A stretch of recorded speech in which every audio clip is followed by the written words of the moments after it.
چې که هر څو ستا قدمونو کې خپل زړه ږدم، که هر څو ستا قدمونو کې خپل زړه ږدم، خو خپل سر د خوددارۍ به ورته نه ږدم.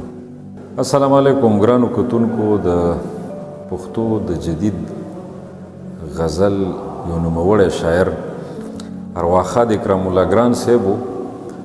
نو دغه غزل زما په ذاتي طور هم ډېر زیات خوښ دی او پښتون ولس کې هم هغه ډېر زیات خوښولی شي.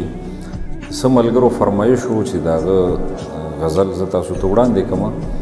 نو د ګران باچا هر غزل انتخاب دی او هغه ډېر لوی او ډېر ښه غزلګو شاعر و. دغه د یو غزل څو شعرونه دا تاسو ته نظر کوم.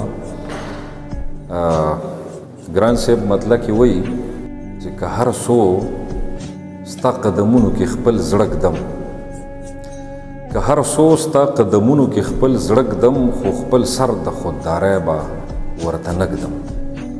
د ژوندون حقیقتونه مې قبول کړه، د ژوندون حقیقتونه مې قبول کړه، زه په دې زهرو ناچاره یم خوله ږدم. ستا کوڅه کې زه لا هغسې پردی یم، هسې ځان ذره ذره پتله راتله ږدم.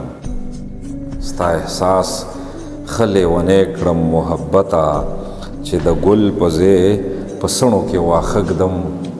او ته خورده مې د شهید ارمان نه واخله، زه په دې قبر شکرې ږدم خواږه ږدم.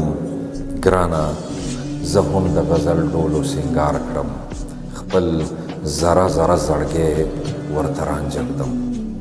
ډېره مننه.